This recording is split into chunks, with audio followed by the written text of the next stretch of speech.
Welcome to the Prophecy Club. I've got Bill Armour on with me today. He's with Genesis Gold. Now, get a load of this. 5 years as a prophecy student, loves Bible prophecy. 8 years studying the Bible. You would say also 8 years in military intelligence and also 3 years with Genesis Gold. And he's going to tell us about the market. So, first of all, welcome back to the Prophecy Club. Thanks, Dan. Pleasure to be here. Yeah, a lot to talk about. I'm going to make what some people might say is a pretty bold prediction, but I think the data supports that, and I'm a big data guy, so we'll get into it. Okay.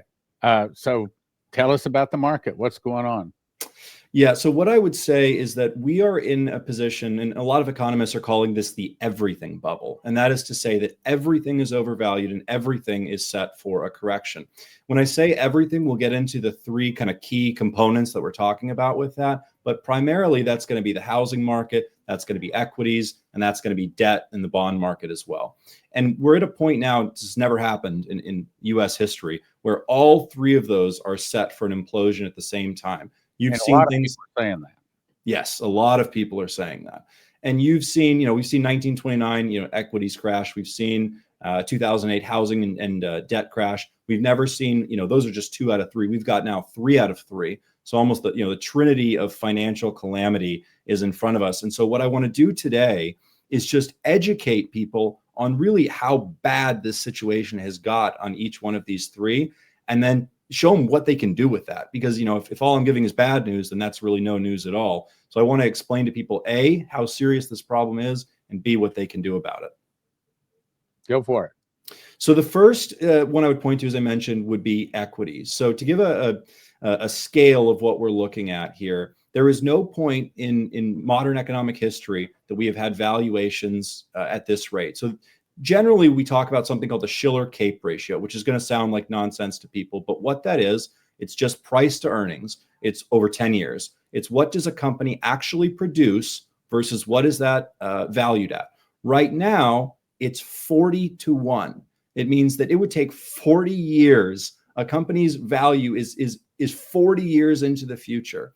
So that's, and you look at something like NVIDIA, and it's even more. It's 100, 200 times earnings. So you start to get a picture of this. The median is about 16. So normally a healthy market is at 16. We're at 40.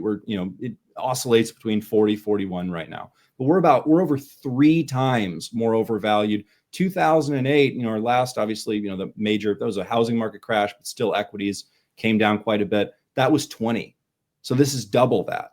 This is double 2008, double the historic mean. The only other time it's been even remotely close to this was the dot-com crash in around 2000 when it was in the mid 30s. So this is even, again, higher than that. Here, because maybe I'm wrong. Okay. I mean, I'm not giving financial advice, but every time I see the market going up, which is almost daily, I think somebody is controlling it because it should not be going up right now.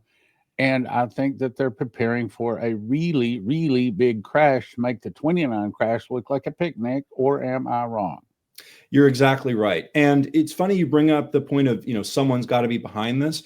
One thing a lot of people don't realize is that these companies, these major companies, these players, the only reason that stocks are staying so high is 2 major buyers. It's not retail buyers, not people like you and I. It's by and large, it is one thing called quantitative easing, which we can talk more about. But that just means that the Fed, the Federal Reserve, which is neither federal nor reserve, right, is out there stimulating the economy, quote unquote, buying up shares and bonds and whatnot to stimulate the economy. So quantitative easing is one piece. And then stock buybacks. These companies are not growing. The way that they're artificially inflating share prices is they're making the supply smaller. They're buying their own shares back. So what they're doing is they say, well, we don't have any way to grow our company. We're topped out. Well, how can we grow share prices? Maybe we can get some of ours back. So again, people see, they go on their, their Fidelity or their Schwab or whatever it might be, and they look at their brokerage account and they say, oh, the number's going up, so it must be fine. Wrong. That is telling you that number, you've got a higher cliff to fall off of. The more those valuations go up, at the end of the day, a company is worth what it produces. It's not worth more than it produces or less than it's worth what it produces. And if companies are worth 40 times what they produce, that's a problem. And that tells you that when things come back, they might overshoot. It might get worse than that. But at a minimum, when things come back to reasonable valuations, if the norm is about 16 and we're at 40, that's a 65% drop. And they're not doing this to make Trump look good. They must be doing it because they plan to scam a lot of people out of a lot of money, right? This will be the greatest financial reset, or the greatest redistribution of wealth in modern history, because all of it, when things finally come tumbling down, and this brings us to another point that I'd love to bring up, and that is that people look at 1929 and the Great Depression there and how it affected American lives. You know that at that point only 10% of households were in the stock market. Right now it's over 60%.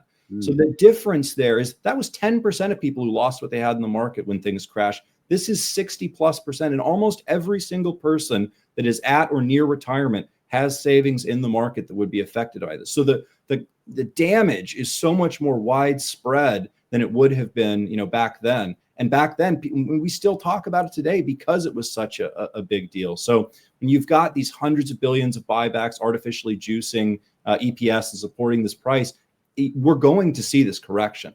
And whether that's today. The problem is everybody says it's going to be a correction, but then it keeps going up and up. And it's like, where's the correction? Well, it should have corrected years and years ago. Yeah. But it keeps going up. It's crazy. It is crazy. And you're right. It should have corrected it. There's healthy corrections. There's letting some air out of the tires. That's normal.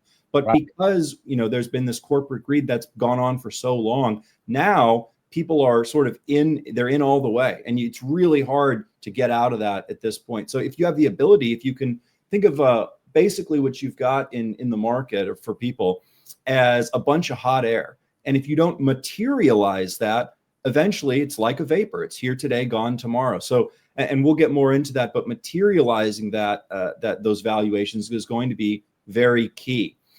Now, speaking of material, the other, the next piece I could bring us into is housing, right? Is the housing bubble that we're in, because this is a three-pronged piece here. It's not just one thing we've done in the past. So the second one would be housing.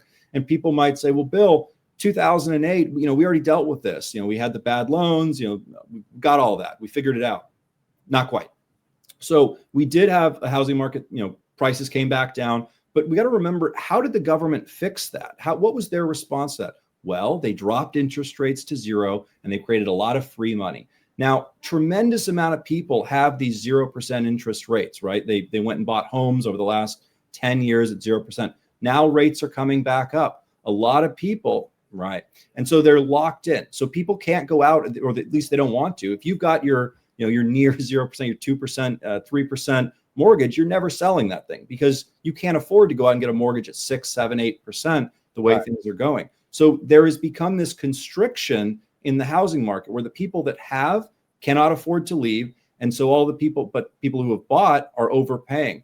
One of the things I'll point to is that the national home price now is 5 times median income. In the past, we're talking about 20 years ago, 30 years ago, it was 1.5. So the valuation of these homes has gone tremendously. We're looking at a point here that there was a housing study, it was done about price to income, and that was 7 times now what it was in 2008. So this bubble that has been created is like nothing we've ever seen. And you're starting to see it, just like in 2008, we saw it first actually with the commercial real estate market. And we're seeing that again. We are now we've surpassed, as of today, the largest amount of delinquencies, yearly delinquencies, since 2008. So this commercial real estate market too, and it's not just, residential home, it's commercials too. This commercial real estate market is now it's uncharted territory. They've got all these properties here, and back with COVID, a bunch of people started working remote, and so they were wheeling and dealing all these properties. But once COVID hit, a lot of those people haven't come back to work in the office. A lot of them are moved away, so they're sitting on these really bad investments, and no one wants them. So delinquencies, what do? Well, they have to go out of business, so they start failing on these delinquencies, and that's what triggered 2008. So it really is again this housing bubble, and this time it's high prices plus high rates.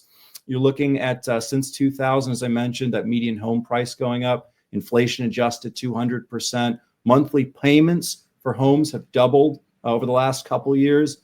It's impossible. We're talking about a way here where people can't afford to pay their mortgages, and they're going to start defaulting. We're seeing here the job numbers are contributing to this.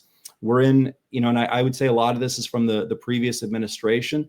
The problems were a lot worse than we ever anticipated, but people are losing jobs. They're not able to find new jobs. Unemployment, long-term unemployment, is the highest again it's been since 2008. So these people are going to start defaulting on their homes. They already are, but it's a trend.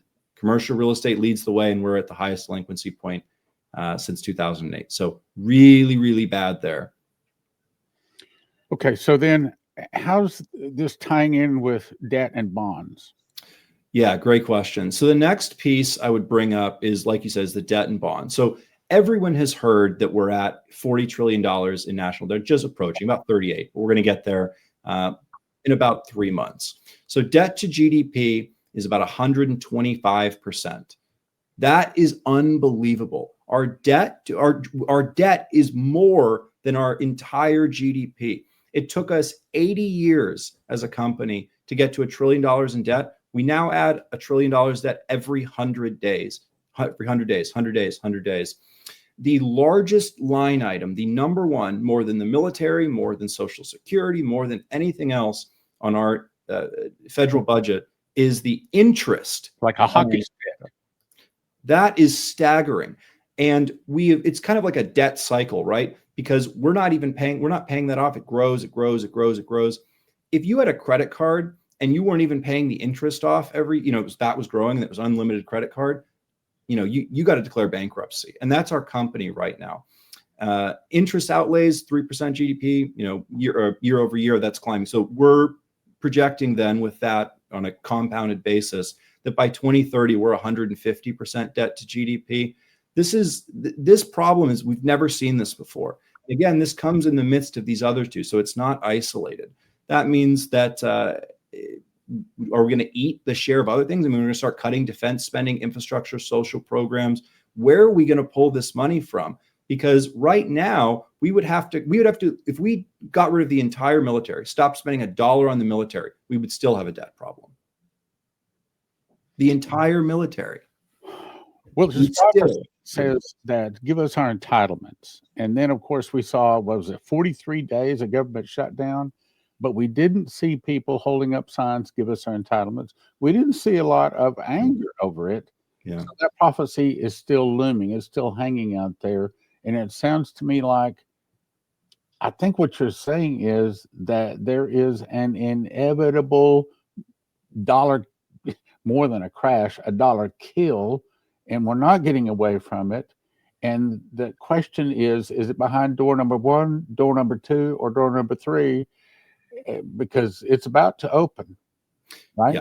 Yeah, you're exactly right. I mean, you can only stretch the dollar so far. One thing I always point to is the share of world reserve currency. So about 15 years ago, 80% of world reserve currency, that's what foreign banks held, was dollars. Right now, we've now reached below 50%. So other countries are looking around and they're saying, we got to divest from the dollar because there's a big problem. They've given up. You've got sinking. Yes, yeah. You've also got, another one that's going on right now, and this just came out today that when we talk about credit and bonds, that I think is really important, is people may remember about a year ago, the yuan carry trade. And this is the Japanese markets. And basically, they have as bad of a debt problem as we have. They have it worse. And so what they've done now is, to try and fix this, they're pulling out, they're going to create out of thin air $110 billion and inject that into the economy. So it's a stimulus of $110 billion. Now, of course, in order to finance that, to fund that, they have to sell bonds. So they just raised their bonds about 3%. You can look at the chart. It's straight up. It's the highest now that the Japanese bond has been since 1999. So it's, we're talking about 25 years here. And back then they didn't have a debt problem when they were trying to finance this. So, however, the reason that's important, people don't know this, Japan is the largest holder of U.S. treasuries in the world, more than any other country. And their strategy, as they've created this debt problem, has been to tie themselves to the United States and say that if anything ever happens to us, if we really start to falter, then we'll unload all of these U.S. treasuries. And if we do that, obviously, the treasury will drop for the dollar and the U.S. will have its own huge problem. So they've kind of, put C4 on their chest, and they're grabbing a hold of the U.S. and said, if we fail, we're going to bring you with us. So the U.S. now is looking at this. They're creating $110 billion out of thin air. They're destroying their currency. And the U.S. says, well, what are we going to do? Because if they go down, we go. So we actually, the Trump administration had to reach out to them. It's that there's other nations helping us to sink. Yes. Right? Exactly. It is other nations understand that, well, the U.S. will figure it out. The U.S. will take care of us. Or if they don't, great. I mean, you've got other players, Russia, China, that are on the fringe creating these BRICS currencies. I mean, that's why year over year, they have 1,000 tons of metals, of gold, that they're adding to their reserves year over year. And for context, 1,000 tons is more than any country had put in for the last 3 years. Now they're doing it every single year. That's China, that's Russia. And now, what's the third letter in BRICS? I, India. India is now one of the largest purchasers of metals. They have tripled the amount of gold that they're purchasing here just this year. So they are hoarding for something, and it's not for naught. There's a reason they're doing it. And they're doing it because they expect a massive debt bomb to explode in one of these three doors that we've talked about, to facilitate an explosion and a depreciation of the dollar and really the U.S. and in the economic form of the world. So to go back and contextualize this for people, 1929, only a minority of households held stocks. Today, about 62% of them hold stock. Most people's retirement is in the market, IRAs, pensions, 401ks, whatever it might be. Policy tools, not much they can do there. They've already, with the debt problem, $40 trillion, $40 trillion. We've already got quantitative easing. We have, for a number of people at home that are wondering, well, how much, does the Federal Reserve, again, not federal, not a reserve, how much do they actually own? $7 trillion.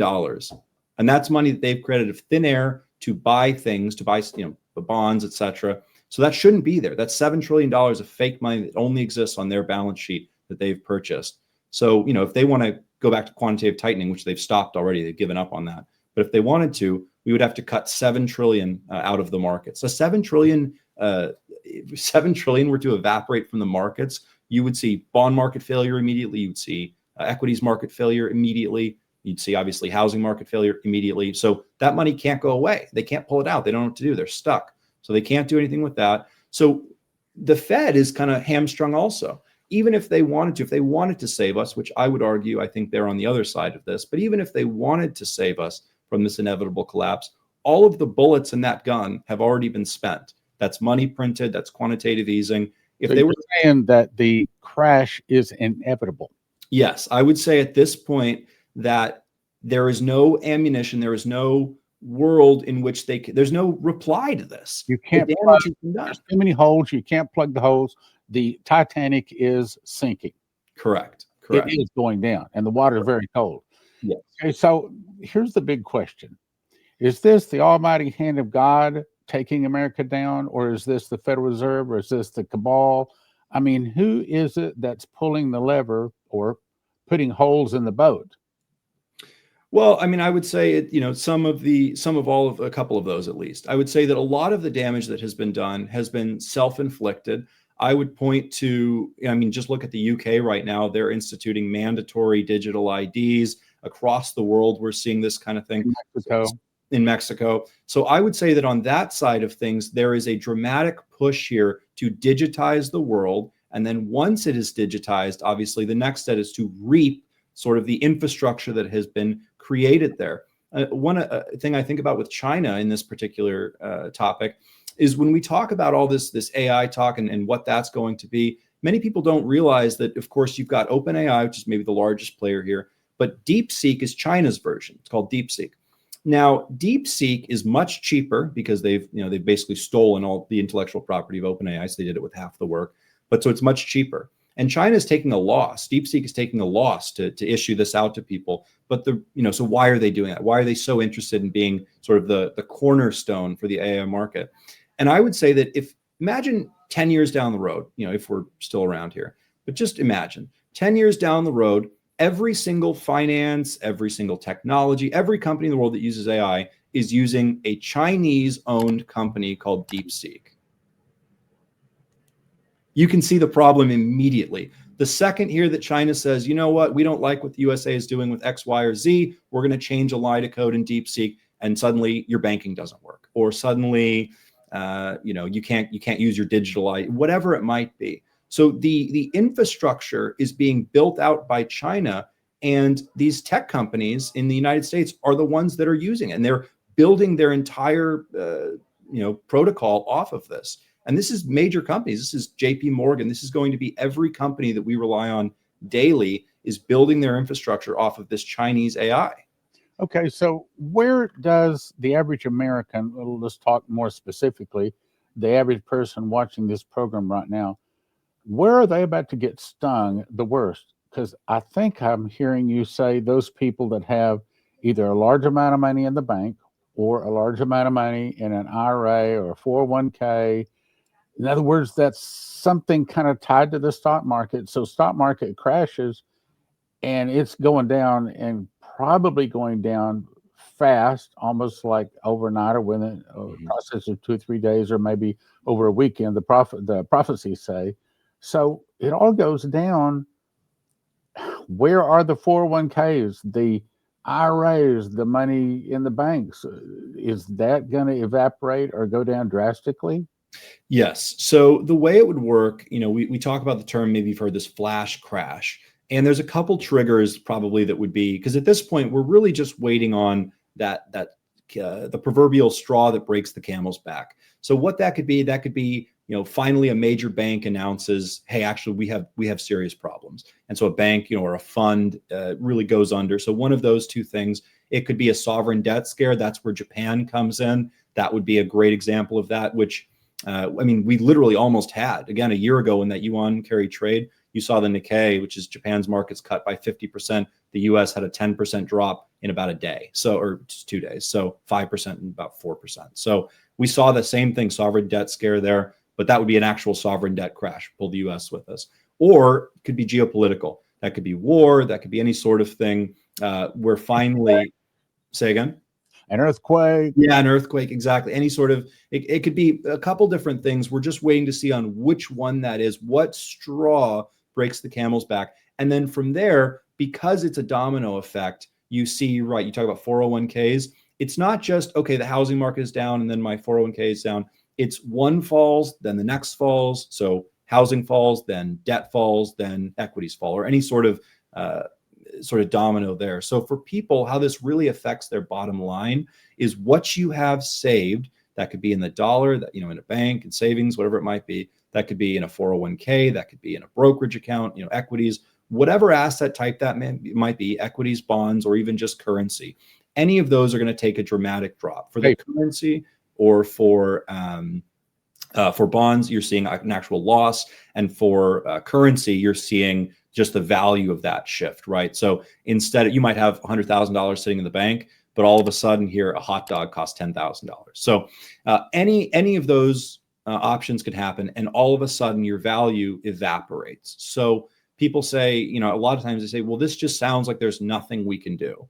And I would say there's nothing you can do to prevent this. Yes, that is absolutely true. But there is absolutely things you can do to protect yourself. And this is precisely why I got into precious metals. As I started researching and studying this, as I began to learn just international sort of relations here with the US and other countries, with my time in military intelligence, and seeing some of the financial warfare that places like China and Russia were waging against us, is I became aware that really the only asset that can survive this is gold. Gold is, I lovingly call it a cockroach. I'll tell you why. Because it is the one thing that survives a nuclear sort of blast in terms of financial meltdowns. It's still going to be there. Hell or high water, gold is still there. Gold still has value. Gold has value in, at the beginning of Genesis. It has value into the end of Revelation. That's scriptural. So, however, the dollar, equities, etc., none of those last. Those are fleeting. So what can we do in this time period here? You can get yourself into the sort of proverbial financial arc, the thing that will carry you from where you're at now to when you go to be with the Lord. So that's where you have to get to metals, because it can't be manipulated. And that's, I think, the biggest key here is it is God-made, not man-made, and it can't be manipulated. Okay, so they've got an IRA, a 401k, stash of money in paper someplace, be it currency or some kind of paper investment. How can you help them out of that jam that Yeah. they might not know about it? Yeah, absolutely. So what they would do, regardless of how they're set up, could be, funds in a brokerage, could be an IRA, could be a 401k, and you'll never know if this is a possibility unless you reach out. But I will say that the vast majority of people have the ability to do this. They just didn't know it. But they would reach out to Genesis, be it obviously, our website, could give us a call. I know that number's behind you there, 1-800-200-GOLD. And they would say, Bill, I've got an IRA and I don't know what to do. Help me out. How do I get this fixed? So what we can do, and this is something that Genesis specializes in, is we can open up a type of account called a self-directed IRA. And this is a really key account because what it allows you to do is it allows you to own physical precious metals, that's gold and silver, inside of your IRA. So when that flash crash occurs and when the market drops dramatically, when the dollar goes kaplooey, you are not in the dollar. You are not in the market. You are actually in physical gold and silver, ounces of gold and silver that you own that, by and large have probably increased dramatically. Jamie Dimon is talking about $10,000 an ounce on gold. Gold's $4,000 right now. That's 250%. So when we see these kinds of gains, you'll be in actual metals. So we would assist with opening that account. We would help to roll the funds from your previous account where you don't have access to metals into a IRA, gold IRA, where again, you get access to the tangible metal. We'd help you select those metals, and we'll go over, products. That's coins, bars, small denomination, large denomination. Many of my clients prefer small denominations, so they're a bit more barterable. We would get those products picked out, and then we either ship them into a depository for storage or directly to you, depending on your preference and situation. Again, be that IRAs, 401ks, and whatnot. But my sort of what I would tell everyone to do right now is you can still be a little early. I mean, it hasn't happened as of today, as of us talking today, but I don't know that that's the case in a week, a month, a year. I'm shocked it hasn't already happened. Yeah. Well, I mean, I'd have thought it happened 2-3 years ago. I mean, when we hit 40,000 on the Dow, I thought, yeah. Matter of fact, I remember when it hit 30,000, I thought, nah, it's got to crash. That's way too high. And now we're over 40. So who knows? Who am I? I don't know anything, but that's the point. Who knows? And part of the point I would even argue is that the longer they allow this to go on, the bigger that drop is. Right. So if it's kind of like they wait until the last sucker is in before they butcher the hog. So I just say that to say at this point, you can have benefited from being late. I mean, you've stayed in too long and you know what? It's worked out for you. You got lucky, but no one stays lucky. Cats only have 9 lives and we've already used 11. So, okay. So how do they get hold of you? So you got the number there. That's 1-800-200-GOLD. You can call. You can even ask for me particularly. My name again is Bill Armour. I'm here at Genesis Gold. I'm one of the directors. But someone from our team will assist you. We'll get you to the right person. We'll help figure out your situation and how you can get help. You've also got a link here in the description that'll be available. Genesis Gold, Prophecy Club. Make sure you mention that you came from Stan because obviously we want to take great care of you. And if you come through Stan, you're going to get your first year fees waived. So that's your setup fee. That's the storage fee for the first year. Everything for the first year is waived because we have such a commitment to Stan and Prophecy Club listeners. Okay. And when they call, is there a chance that you listen to them and look at their situation and say, well, you're okay? If they're already all in metals, I mean, no, but of course, I mean, depends how people are set up. They might be just fine. I mean, who knows? They might have a bunch of metals. They might have land. They might have this and that. That could certainly happen, but you'll never know until you get that, have that conversation. Anything doesn't hurt. There's no reason not to call. The worst thing can happen is they get a compliment and say, yeah, you're in a pretty good position here. Right. Also, I want to say that you remember to our folks out there, Shane Warren was told that silver is going to skyrocket far more than gold. In my opinion, silver is what you buy a tank full of gas with. Gold is what you buy the car with. Yep. Silver is what you buy to get by for a day or two. Gold a few of those coins might save your life, might be what gets you life continued. So it's not a bad idea to have both of them. As a matter of fact, do you have a suggested like a 70-30% there you recommend? Great question. So yes, typically we're going to recommend 70% silver, 30% gold. And I'll give you this, just a number to validate what you just said there about the projections on silver. Historically, we've got a ratio between the amount of ounces of silver that would equal 1 ounce of gold. Historically, it's about 35 ounces of silver should be worth about 1 ounce of gold. Right now, it's about 80, which means that if gold did nothing, if gold decided it was going to sit on its rear end and stay about 4,000, 4,100, and did nothing, silver still just coming into the fold there would be at about $110, $120 to be relevant here to where gold is. So historically, so we're talking about a over 100% return on silver just to find the historic mean. Silver is on such a discount right now. I cannot stress enough the upside on silver. And don't get me wrong, I love gold too, all of that, but silver in particular is where a lot of people are seeing the tremendous value. Bill, thank you for being on Prophecy Club. We'll have to have you back again soon. Great. Looking forward to it. God bless. 800-200 gold. 800-200 gold. Bill Armour. 800-200 gold. GenesisGoldGroup.com. God bless you. Thank you for watching. In a world of uncertainty, be prepared with Silver Prepper Bars, your ultimate hedge against political instability and economic turmoil. Introducing the Silver Prepper Bar, crafted from 0.999 pure silver and proudly made in the USA. This tangible, divisible asset can come in handy even in the toughest of times. Portable, perforated, and easily tradable, the Silver Prepper Bar is your lifeline in times of crisis. When facing inflation, currency devaluation, and financial meltdown, Silver Prepper Bars provide peace of mind. Don't wait for disaster to strike. Secure your future today with the exclusive Silver Prepper Bar, the only silver bar on the market divisible into 3 different size pieces for maximum utility, all while fitting in your wallet. The smart choice for savvy investors and preppers alike.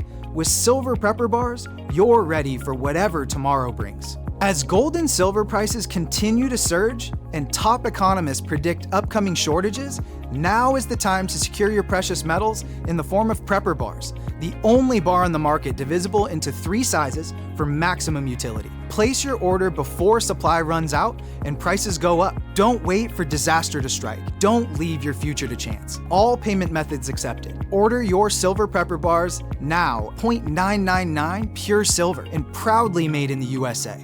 Silver Prepper Bars, ready for whatever tomorrow brings. Order now.